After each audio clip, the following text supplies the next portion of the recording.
1 year ago at the Rio+20 conference in Brazil, the UN Secretary General Ban Ki-moon announced an audacious challenge to the whole world, which is that in our lifetimes that we can eradicate hunger.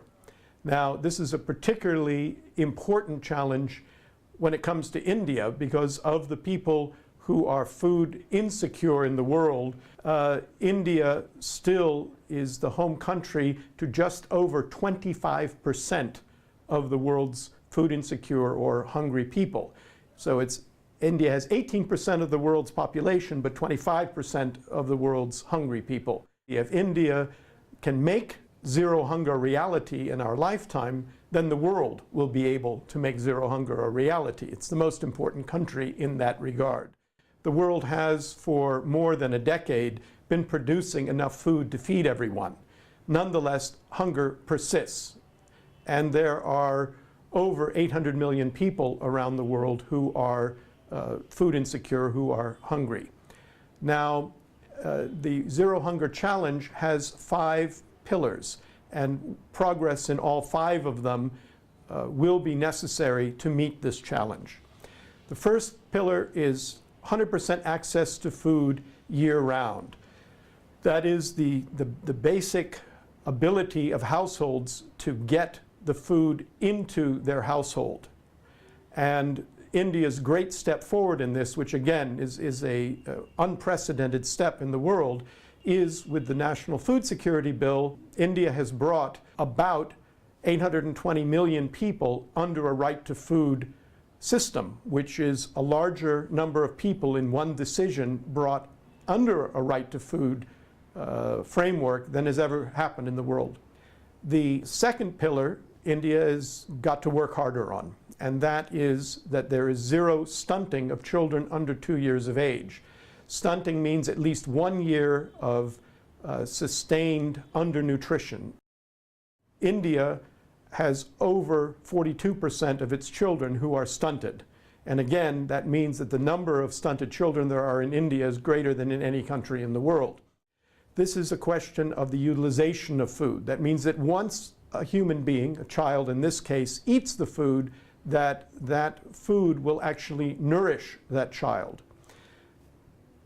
One of the biggest obstacles to that is a persistent parasitic diarrheal disease. And India has a big problem with that in that large number of its people, about half in fact, live without access to proper toilet.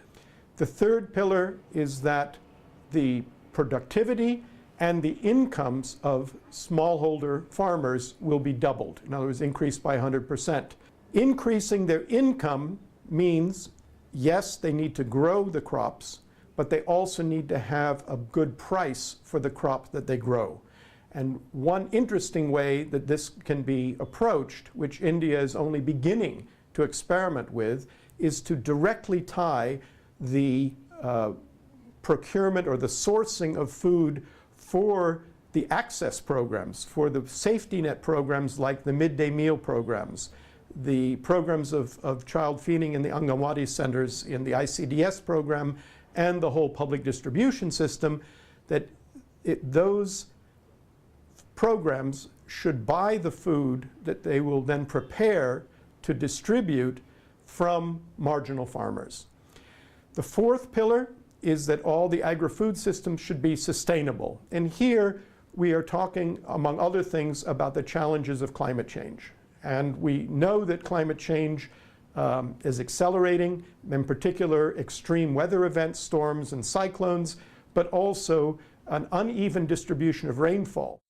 So working, for example, through the MREGA system to build agricultural assets of water harvesting, water holding, water distribution, to work through better farming systems advice through extension, and having a wider range of varieties for the 55% of India's farmland that is rain-fed. These are all elements that need more emphasis. Now, in FAO, one of the areas where India has been working for some years, things called farmer field schools. And these are not schools in a building. They're schools in the field where farmers look at their cropping systems as ecosystems. And as a result, they are able to enhance ecosystem services as they produce more food.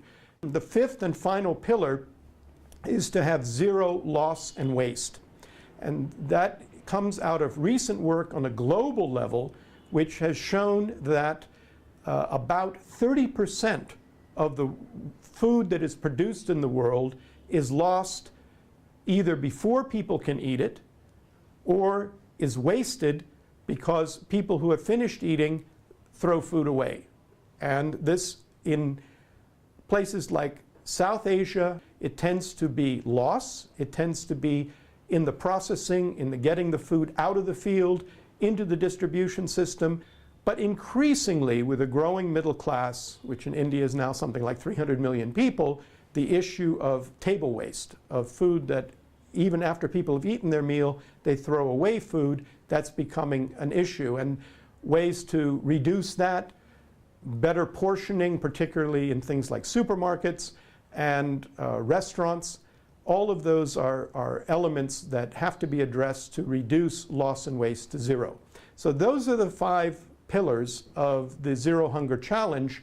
Each of them is a specific kind of challenge in India that involves different actors from government, from civil society, from private sector, and in terms of policy making, both within the secretariats of the government and in Parliament.